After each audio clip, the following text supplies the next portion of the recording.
Tunavyojua kila nchi ina katiba yake na ina mfumo wake katika kuamua nchi zao. Leo ya kuwa sisi ni kwa kuwa ni haki, tunatetea haki za kibinadamu, ni kusema ya kwa kuwa watu wanapanda mandege, wanakwenda wakali na malugha chafu na kuonyesha kuwadharau ya kwa kuwa wao hawana demokrasia. Sisi tuko mbele yao zaidi ya miaka 30 kidemokrasia. Swala tunaloliuliza, kwani kuchora rais kumuingiza kwa sanduku ni demokrasia?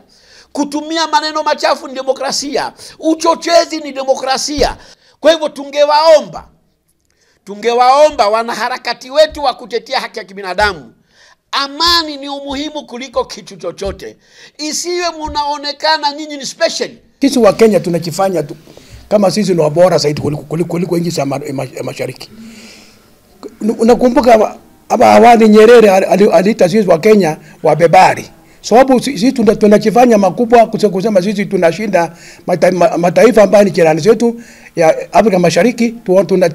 Tunationa sisi ni bora kuliko hawa. Tumeendelea kweli, lakini hatuwezi kwenda nchi zingine na kusorau wao kusema hawajaendelea kwa hivi na vale na vale.